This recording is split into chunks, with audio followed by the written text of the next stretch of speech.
Diasco Foot, le miroir du football de la diaspora congolaise.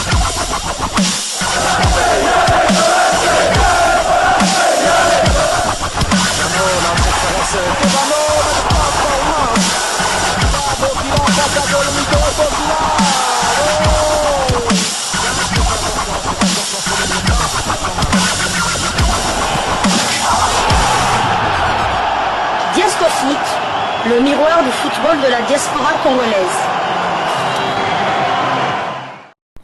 Vous êtes sur Diasco Foot, le miroir du football de la diaspora congolaise.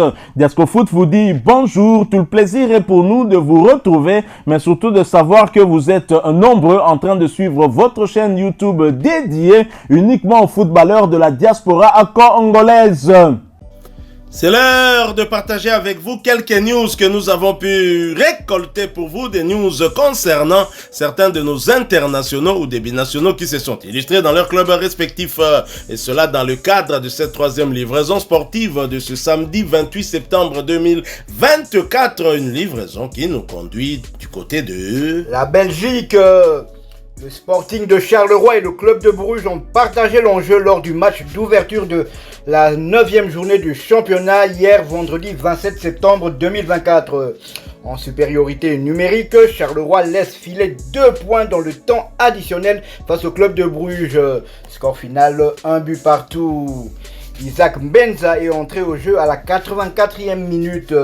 Son temps de jeu cette saison ne n'est que de 226 minutes sur les 863 de son équipe. 0 but marqué et 0 assist délivré. Charleroi réalise un bon début de saison. Il pointe à la 3e place du général avec 18 points. Il compte 4 victoires, 2 nuls et 3 défaites. 12 buts marqués et 9 encaissés. Charleroi se déplacera à Dender le samedi 5 octobre pour le compte de la 10e journée. Notons que Isaac Mbenza, joueur qui évolue du côté droit de l'attaque ou bien en soutien d'attaque, est toujours éligible pour évoluer dans la tanière des Léopards. Nous quittons la Belgique, nous allons cette fois du côté de la France. En France où l'on jouait la 7e journée de la Ligue 2, championnat français de 2e division. Amiens qui recevait Rodez l'a battu sur le score de 2-1. Les buteurs étaient d'abord Nkada qui ouvrait le score pour les visiteurs. Lionel Passinzao et ses coéquipiers qui pensaient tenir ce match vont craquer en seconde mi-temps avec un doublé de Mafuta qui inscrira d'abord le but égalisateur à la 71e minute sur penalty avant d'inscrire le but de la victoire à la 83e minute également sur penalty. Messi, Mubundu, Manitou, la pépite congolaise n'était malheureusement pas sur la feuille de ce match et cela pour sa 4e fois consécutive. Inquiétant en tout cas, et son temps de jeu stagne donc à 55 minutes sur les 683 minutes possibles. Messi Manitou n'a participé qu'à un des 7 matchs avec son club. Et après son succès, Amiens occupe la 11e place de Ligue 2 avec 9 points, 3 victoires, 0 nuls et 3 défaites. 6 buts inscrits contre 6 encaissés. Et prochain rendez-vous pour les Amiénois, ce sera pour le compte de la 8e journée du même championnat. Un déplacement sur le terrain du FC Metz.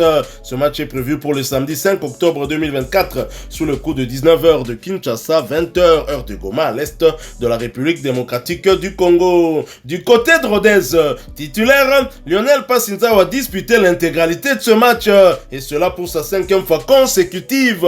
Voici par ailleurs ses statistiques lors de ce match. 7 arrêts décisifs mais qui n'ont pas en tout cas empêché que son équipe puisse perdre. Lionel Passinzao voit son temps de jeu porté à 483 minutes sur les 675 minutes possibles. L'international congolais a participé à 5 des 7 matchs avec son club. A noter également que Lionel Passinzao a déjà un clean sheet à son actif cette saison. Après ce revers, Rodez est avant-dernier de Ligue 2 avec 3 petits points, une victoire, 0 nul et 6 défaites, 7 buts inscrits contre 12 encaissés. Et prochain rendez-vous pour Rodez et Lionel Passinzao, ce sera pour le compte de la 8e journée du même championnat et la réception de Grenoble le vendredi 4 octobre 2024 sous le coup de 19h de Kinshasa, 20h de Goma à l'est de la République démocratique du Congo. Tout Toujours en Ligue 2, toujours pour le compte de cette 7e journée, le stade Lavallois qui recevait Pau FC l'a battu sur le score de 3-1. Les buteurs de ce match, Roy à la 29e minute et Chokunte à la 41e sur penalty, Selouki à la 80e pour le stade Lavallois et le but de la réduction du score intervenait par Ngom pour Pau FC à la 76e minute.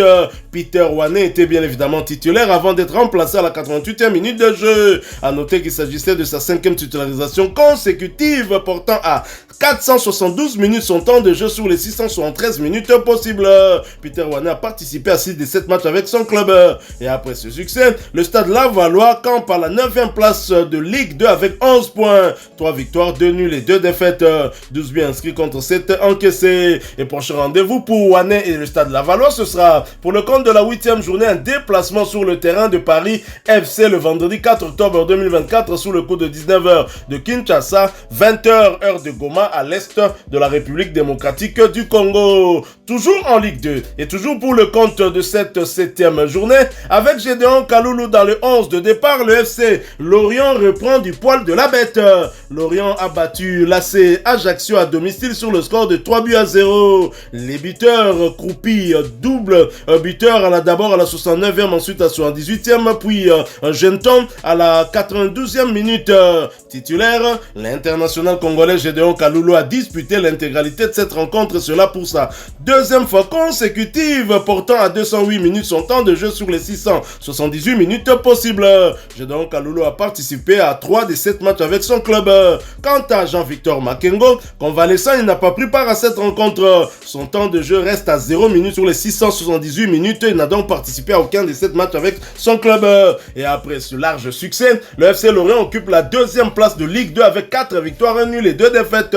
9 buts inscrits contre 4 encaissés, ce qui fait un total de 13 points. Prochain rendez-vous pour Lorient et ses Congolais, ce sera pour le compte de la 8e journée de Ligue 2 et un déplacement sur le terrain du stade Malherbe de Caen. Ce match est prévu pour le samedi 5 octobre 2024 sous le coup de 13h de Kinshasa, 14h de Goma à l'est de la République démocratique du Congo. Clôturons ce tour d'horizon en Ligue 2 par ce match de la 7e journée également où l'ancien sociétaire de l'SVV Club Josué Mwimba Isala dans le 11 de départ mais son équipe le Clermont Foot s'incline lourdement en déplacement sur le terrain de Grenoble. Défaite 3-0. Titulaire, Josué Mwimba Isala a disputé l'intégralité de ce match.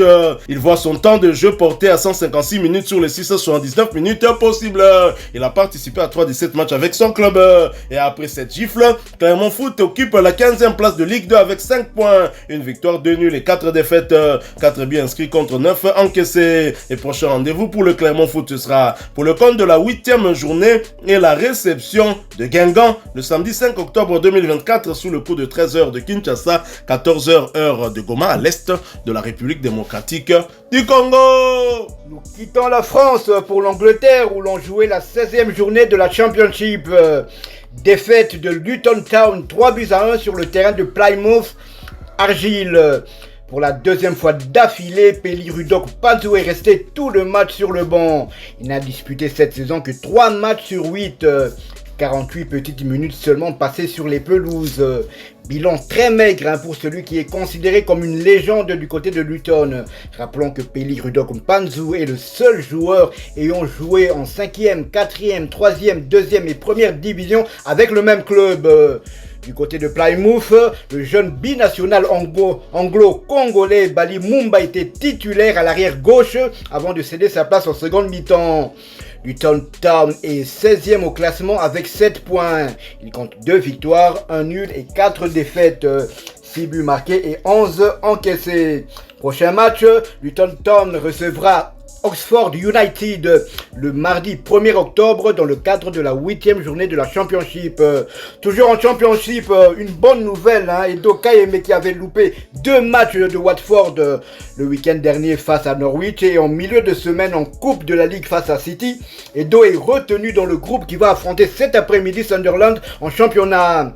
Plus de peur donc que de mal, Sébastien de Sá pourra bel et bien compter sur le natif de Kananga.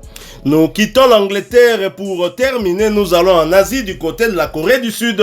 En Corée du Sud, on jouait la 32e journée de la K-League, championnat sud-coréen de première division. Incheon United, qui se déplaçait sur le terrain de Pohang Steelers, a été battu une fois de plus sur le score d'1-0. Paul José Mpoku est malheureusement resté sur le banc, voyant son temps de jeu stagner à 1534 minutes sur les 3484 minutes possibles. L'international congolais a participé à 27 des 35 matchs avec son club. Après ce revers, rien ne va plus pour Incheon United qui reste bon dernier de K-League avec 32 points, 7 victoires, 11 nuls et 14 défaites.